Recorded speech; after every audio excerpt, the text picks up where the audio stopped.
Statistic sheet, everything is on here. Remember to get to it, you want to go to view and go down to quick statistics. And then you just, this is what the quick statistics sheet looks like. You just want to just kind of fill it out. It says everything here: stayovers, number of stayovers, number of vacant rooms, number of out of order rooms. It's all on here. And this sheet will be left out for you. It's usually under the phone, so you find that sheet under the phone. So that's done. So use a credit checklist to make sure that all prepaid reservations are posted. Now your prepaid reservations would be. Remember our emergency report? We printed it, so we go to the printer and we retrieve that. And this is our credit check report. It will usually be the last sheet of your emergency report. So this is a credit check. So you want to just go down your credit checklist. You want to look for any third-party reservations and prepaid reservations, and make sure that they've all been posted. So a third-party reservation, you want to make sure that the amount is posted and is not zero. So to find a third-party reservation, you want to go to the rate codes. They usually start with EXP, LNet, Priceline. You're not expected to memorize all of it, but you'll get a hang of what it is. And if you miss it when you start to go further, it will flag that third-party reservation. You'll figure it out as you go. But you want to go down the credit checklist and see if there's any third-party reservation. It doesn't look like there's any. And then you want to go down your existing authorization. This is important because if the card is authorized, meaning we're guaranteed to get paid. So there are two on here that aren't authorized, and it should raise a red flag. So you look at it right here under your authorization. 1, 2, these two aren't authorized. But then when you go over here, you see that the reason it's not even authorized because we've already collected the money. It's already paid. So you see a negative 83.32, negative 112. So there's no need for authorization because it's already being paid for. The rest don't have negative balances, but they have authorizations right next to them, existing authorizations. So you get that. So your credit checklist is done. We're gonna check that box, and we want to make certain next on the list. We want to make certain that hotel service fee has been removed from all prepaid reservations. Now we don't have any prepaid reservations, but if we did, this is what you do. You go to view. You go to in-house. And you look at your reservations. I like to do it by room number, so you go here, room number. And then you scroll down and try to find.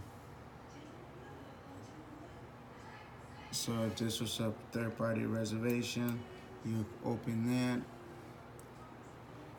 And then you go down here to recurring charges. And you click on that,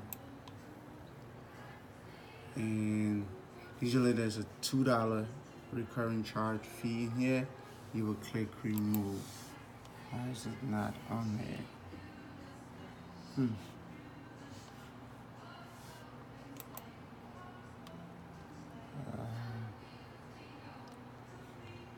That's odd. That person does not have a $2 recurring fee.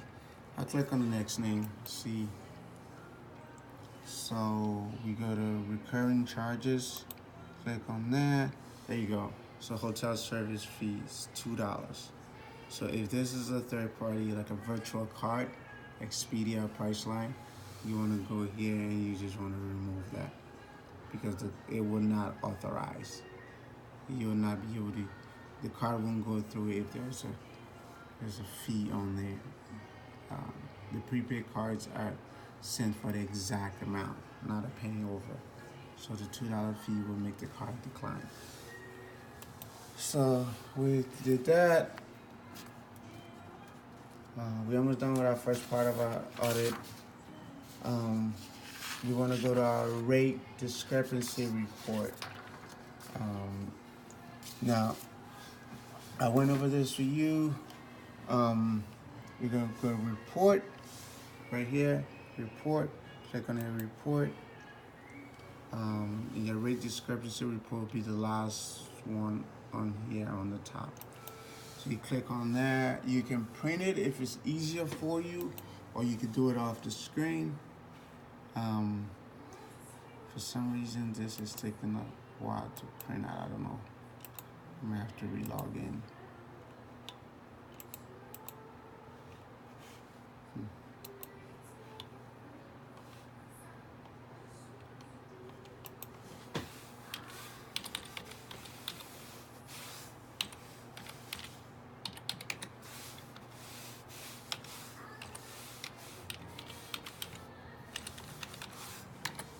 Let's try it again. So I go to run, go to reports, go to rate discrepancy report right here. Click on that.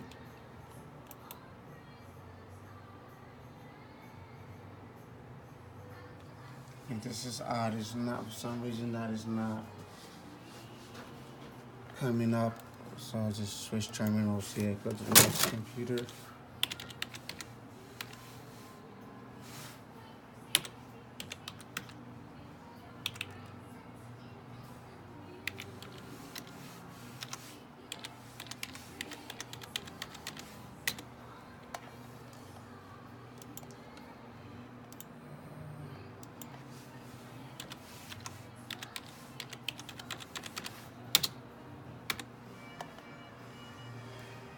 Okay, let's try it again. We go to run, we go to reports. We scroll down to rate discrepancy report. We click on that. Okay, that came up. And like I said, you can do it off the screen, or you can print it. All right. Pretty much what you're looking for is just trying to figure out what our recommended rate is that's been set and what we actually sold the room for. So our configure rate in this case is $105.99. We sold the room for $99. So we have a configure rate. We have a difference of -$6. It's not a big deal.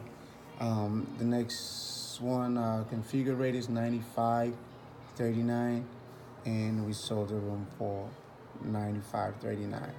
So we have a net zero difference. What this does is just kind of raise a red flag if there's anything.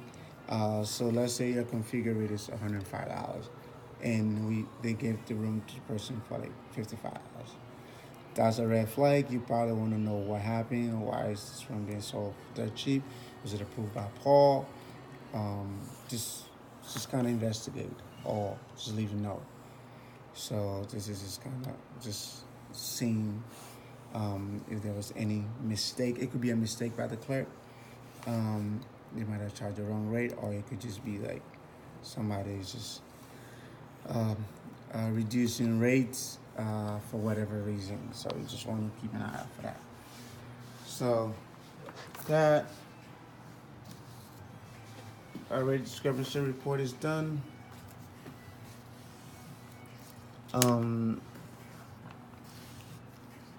You also use the rate discrepancy report to verify names, room numbers, arrival dates, departure date. Check to make sure reports the same information as shown on each guest is in. And then we're gonna do our night audit, which we don't do till about 3 a.m. So after we do our rate discrepancy report, we wait till about 3 a.m. between 2:45 and 3 a.m. The reason you want to do that is because if you do your night audit now, the day will roll over to the next day. So if you have a guest arriving at 1 a.m., he has a reservation for the 6th, for the 5th, which is Wednesday night.